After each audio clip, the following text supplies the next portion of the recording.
Hi everyone. आज इस video में हम प्राण प्रत्यागमन पढ़ेंगे। शिशु जैसे ही जन्म लेता है तभी उसकी सांस लेने की प्रक्रिया शुरू हो जाती है। यदि वो सांस नहीं ले पाता, उसके लिए आचार्यों ने कुछ स्टेप्स लेने का कहा है। तो आज इस वीडियो के अंदर हम वही देखेंगे। तो आचार्य चरक ने हमें कहा है कि जो भी स्टेप्स लेने हैं ना, वो उन्होंने 1 2 3 4 की कैटेगरी में रखे हैं। तो हमें उसी के अकॉर्डिंग लेने हैं। तो सबसे पहले हमें अश्मनो संघटनम कर्णयो मूले ये करना है। इसमें हमें दो पत्थर लेने हैं जो आपस में हमें कान के नीचे घिसने हैं। कान के नीचे यानी कि जो बेस ऑफ द ईयर है, हमें वहाँ पे घिसने हैं। बेस ऑफ द ईयर पे मैस्टोइड प्रोसेस होता है ना, वहाँ पे हम उसको घिसें, उसके पास में ले जा कर के मतलब घिसने हैं। तो उससे जो हमारा ऑडिटरी रिसेप्टर है वो स्टिमुलेट हो जाता है।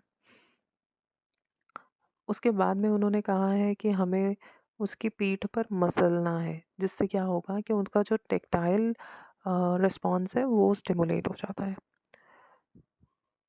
इसके बाद आचार्य चरक ने कहा है कि शीत उदकेन उष्ण उदकेन वा मुख परिषेकः। तो हमें बालक के मुख को ठंडे या उष्ण जल से सिंचन करना है, यानी कि मुख को साफ करना है ठंडे या उष्ण जल से। ऐसा हम ऑल्टरनेट भी कर सकते हैं, पहले ठंडा जल लगाया उसके बाद में उष्ण जल लगाया। लेकिन यदि गर्मियाँ बहुत ज़्यादा है तो फिर हमें शीतल जल का प्रयोग करना होता है और ठंड में हमें उष्ण जल का ही प्रयोग करना होता है। इससे क्या होता है कि जो बच्चे के सेंसरी रिसेप्टर्स हैं वो बेसिकली बहुत ज़्यादा स्टिमुलेट हो जाते हैं, क्योंकि फेस के ऊपर ही सबसे ज़्यादा सेंसरी रिसेप्टर्स होते हैं। इससे क्या होता है कि जो फेशियल और ट्राइजेमिनल नर्व होती है वो स्टिमुलेट हो जाती है, जिससे बच्चे का रेस्पिरेटरी सेंटर है वो बहुत जल्दी रिस्पॉन्ड करता है। इसके बाद में यदि यदि इस वाले प्रोसेस से भी बच्चे को सांस नहीं आती है तो इसके बाद में हम करते हैं क्या, कृष्ण कपालिका शूप से हम उसको हवा करते हैं, वायु करते हैं।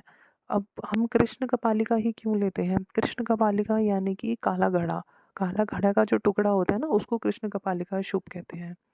तो कृष्ण वर्ण का हम इसलिए लेते हैं क्योंकि वो शिशु के नेत्र के लिए हितकर होता है। हमें बहुत चमकीले वर्ण का नहीं लेना, क्योंकि वो बहुत हानिकारक होता है। तो हमें सिर्फ कृष्ण वर्ण का लेना है। अगर हम मॉडर्न में देखें तो यही वाला जो सेम पॉइंट है ये हम बैग और मास्क से करते हैं। अब वो इससे क्या होता है बेसिकली, ये जो इम्प्योर एयर होती है ना वो बच्चे के आसपास हवा करने से वो हट जाती है। तो बच्चे को जो ऑक्सीजन है हाई कंसंट्रेशन वाली वो मिलती है। तो इसलिए उसको इस तरह से हवा करेंगे तो वो उसके लिए बहुत फ़ायदेमंद रहती है।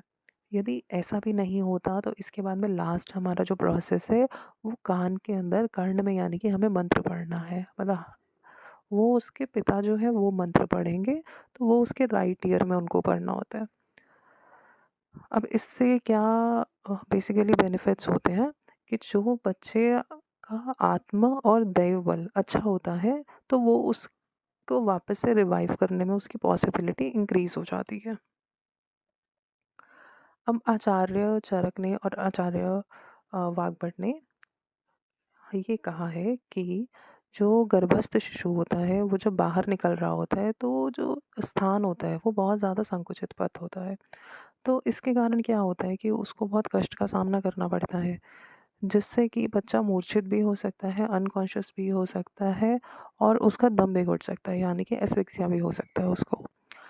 अब इस केस के अंदर उसके अंदर क्या-क्या लक्षण आएँगे? तो बच्चा मूर्छित भी हो सकता है, उसको बहुत ज़्यादा क्लेश भी हो सकता है उस समय, ठीक है? शरीर की जो धातुएँ हैं वो थोड़ी अव्यवस्थित भी हो सकती हैं। वो बच्चा इतना सॉफ्ट हो जाता है उस समय कि उसको हाथ, वस्त्र और शैया का स्पर्श जो है ना वो भी ऐसे कांटे के समान लगता है, जैसे कोई आरी उसको काट रही हो। पुनः मृत्यु का कष्ट उसके ऊपर आ जाता है, उसको ऐसा अनुभव होता है। जैसे ही शिशु जन्म लेता है तो उसकी श्वसन क्रिया प्रारंभ हो जाती है। तो श्वसन क्रिया के लिए सबसे पहले फुफ्फुस का विस्फार होता है। फुफ्फुस यानी कि हमारे लंग्स। लंग्स का विस्फार होगा तो इसके लिए रोना बहुत आवश्यक होता है। इसीलिए बच्चे को उस समय कोशिश करी जाती है कि वो रोए।